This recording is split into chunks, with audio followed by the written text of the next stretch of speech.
Why were religions really created? Not why people follow them today, but why they were invented in the first place. Because here's the truth. Religion didn't fall from the sky. It wasn't whispered by the divine. It was built, piece by piece, by human hands. And once you see how, you'll understand why it still controls so much of our world today. Imagine life thousands of years ago. The sky erupts with lightning. Crops fail for no reason. People die without warning. No science, no medicine, no answers. Chaos was everywhere, and chaos is unbearable. So, people told stories. Stories that turned storms into punishments, death into transitions, the unknown into something with meaning. Those stories gave comfort. But comfort wasn't the only thing they gave. Because the moment someone claimed, "I know what the gods want," everything changed. Suddenly, they weren't just storytellers. They were leaders. They had power. And religion went from an explanation to an institution. But here's the twist. Religions weren't just created to explain life. They were designed to manage it, to control, to unite, to demand loyalty, and to survive. And that story is where we begin. Chaos and fear. Picture the world before science, before medicine, before even written history. The sun rises, then disappears. Storms strike without warning. People die suddenly of sickness no one can explain. To us, these are natural events. To them, it was pure chaos. And chaos meant terror. Humans can't stand not knowing. The brain craves patterns, reasons, stories. So, when lightning split the sky, it wasn't random energy. It was a god showing anger. When crops failed, it wasn't bad soil. It was punishment. When someone lived or died, it wasn't chance. It was fate. These stories made life less unbearable. But here's where it gets interesting. Once those stories spread, they didn't just ease fear. They created something new, a structure. People gathered around the same myths, repeating the same rituals, and suddenly, chaos wasn't just explained, it was managed. And yet, the real turning point was still to come. Because once someone claimed they could interpret the will of these gods, the stories stopped belonging to everyone. They became a source of power. And that's where religion shifted, from comfort to control, the birth of power. The moment someone stood up and said, "I can speak for the gods," everything changed.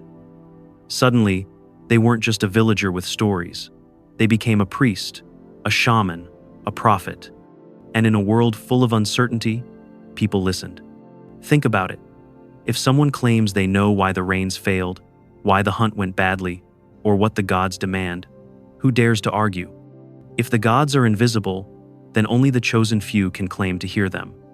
That claim alone was enough to give enormous influence. Food was brought to them, shelter was given, respect was demanded. And just like that, a new class of leaders was born. People who didn't need to hunt or farm, but lived through belief alone. Religion, at this stage, became more than an answer. It became a system of authority. And authority, once created, doesn't just sit quietly. It grows. Because if fear of chaos made people accept the gods, then fear of punishment made them obey. And that idea, that someone is always watching, was about to become the most powerful surveillance system in history. Which brings us to Chapter 3, the first surveillance state. The surveillance system. How do you control people without armies, without prisons, without written law? Early societies found the answer. Make them believe they're always being watched. If the gods see everything, then every action matters. Every lie, every theft, every betrayal is noted down, not by neighbors, but by an invisible power. You don't need guards on every corner if people believe judgment never sleeps. Fear of divine punishment became the cheapest, most effective form of law enforcement in history. Imagine living in a tribe where you're told the gods weigh every deed. Do you risk stealing food if eternal torment hangs over you? Do you dare break the rules if the gods might strike your family? The threat doesn't need walls or chains. It's inside your own mind. And it worked. Entire communities ran on self-policing. Obedience didn't just come from fear of leaders. It came from fear of the skies. But fear alone isn't enough. People can endure fear only so long before they collapse. Something else was needed. A promise, a reward, a reason to hope. And that's where religion unveiled its most irresistible invention: life after death, the promise of more. Life in the ancient world was brutal. Children died young, hunger was constant, disease struck without warning. Fear keeps people in line, but fear alone can't sustain a society. People needed hope. That's when religion offered its most powerful promise. This life isn't the end. If you lost a child, maybe they were in a better place. If you lived in poverty, maybe paradise awaited. If you suffered, maybe it meant a crown of glory later. The afterlife wasn't just a story, it was emotional survival. Think about how powerful that is. Fear tells you what not to do, but hope tells you to keep going. It transforms unbearable pain into something you can endure. And when people believe their suffering has a purpose, even an eternal reward, they'll endure almost anything. But this hope came with a price. If paradise is promised later, injustice in this life becomes tolerable. Why fight back if heaven balances the scales? Why resist oppression if suffering makes you holy? Which brings us to the next chapter. How religion became not just a comfort, but the glue that bound tribes together and divided the world, the glue and the sword. Religion didn't just explain storms or promise paradise. It gave people something even more powerful: each other. Shared rituals, shared gods, shared stories. These became the glue that bound tribes into one. When you believed in the same symbols as your neighbor, you trusted them more. You'd fight alongside them, trade with them, protect them. Religion created a deep sense of us. But here's the catch. The moment there's an us, there's also them. Outsiders, with their strange gods and different rituals, weren't just neighbors. They were threats. And once people believed their God was the only true God, anyone else's became an enemy. That's when religion stopped being just a glue and became a sword. Wars weren't fought just over land or food. They were fought over whose God would win. And history shows this pattern again and again. The same beliefs that united tribes also fueled crusades, conquests, and massacres. Religion could unite a people, but it could also justify their violence.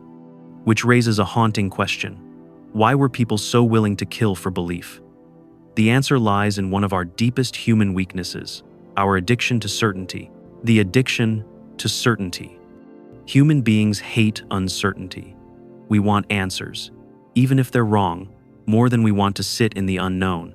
And religion delivered certainty in a world that had none. Why are we here? Because a God made us. Why do bad things happen? Because of sin. What happens when we die? Heaven or hell? These weren't proven answers, but they felt solid, and feeling solid is often more powerful than truth. Think about how comforting that must have been. Instead of wrestling with mystery, people got simple, clear explanations. No experiments, no waiting, no doubt. Certainty became addictive. And once you've tasted it, it's hard to let go. But there was a problem. If certainty is that valuable, how do you protect it? How do you stop people from questioning? That's when religions began building walls around belief, walls of rules, taboos, and punishments. Doubt wasn't just discouraged, it became dangerous. And this is where the story takes its darkest turn. When questioning the system didn't just cost you social approval, it could cost you your life. Locking the doors. Certainty is fragile. The moment people start asking questions, the whole system begins to shake. And religions knew this. That's why they didn't just discourage doubt, they punished it. Across history, questioning sacred stories became heresy. Doubting the rituals became blasphemy. In some cultures, simply voicing uncertainty could mean exile or death. The message was clear: don't ask, don't test, don't challenge.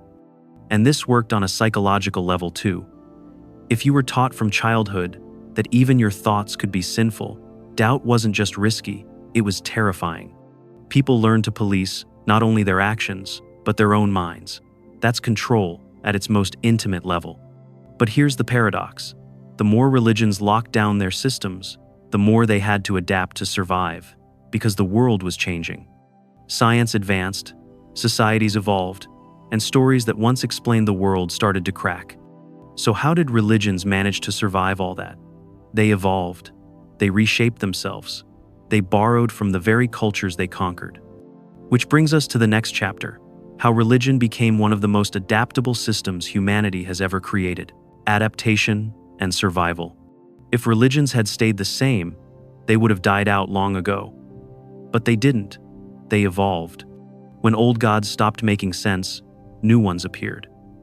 When rituals lost meaning, they were rebranded. Pagan festivals became holy days. Local myths were absorbed into sacred texts. Even rival beliefs were repackaged to fit the dominant story. Religion adapted like a living organism, mutating to survive every cultural shift. Think about it. People once believed the sun itself was a god. Later, the story changed. God wasn't the sun, but the one who created it. Miracles that once described lightning bolts were rewritten as metaphors. Today, many believers don't talk about a bearded man in the sky. Instead, they describe God as the first cause, or the energy behind everything. Same function, different language. This is why religion still survives even in the age of science. It doesn't need to be literal, it just needs to feel necessary. And as long as people crave answers and comfort, it will adapt to give them both. But what happens when religion is no longer the only option? That's where something new rises. Spirituality without religion. Spirituality without religion. In today's world, many people are walking away from organized religion, but not from belief entirely. Instead, they call themselves spiritual, but not religious. On the surface, it looks like rebellion. No priests, no dogma, no rules carved in stone. But the needs underneath are the same ones that created religion in the first place. The need for meaning, the need for connection, the need for comfort in the face of death. Instead of church, it's meditation retreats. Instead of hymns, it's mantras. Instead of gods in the sky, it's the universe, energy, or vibration. The language is modern, but the psychology is ancient. And that reveals something crucial. People aren't addicted to religion itself. They're addicted to what it provides. Certainty, hope, identity, community, ritual. Take away one form, and something else rises to replace it. So the real story isn't just about why religions were created, it's about why they still hold on, even when their structures collapse. Because as long as humans fear death and crave meaning, belief will always find a way. But here's the final twist. Knowing all this changes how we see ourselves, and the freedom we actually have. So why were religions created? Not because gods descended with truth, but because people needed something to hold on to. They needed stories to tame chaos, rules to enforce order, promises to survive suffering, and communities to feel safe within. And those needs are deeply human. They explain why religion still has such a grip even today, not because the stories are true, but because they answer questions we struggle to leave unanswered. But here's the empowering part. Once you see the machinery behind belief, it loses its spell. You realize the comfort, the hope, the meaning, those don't come from the heavens. They come from us. And if they come from us, then we're free to create them in ways that don't demand fear, obedience, or illusion. That's the real freedom, not rejecting meaning, but building it ourselves. If you found this thought-provoking, hit subscribe, because the more we question together, the freer we become.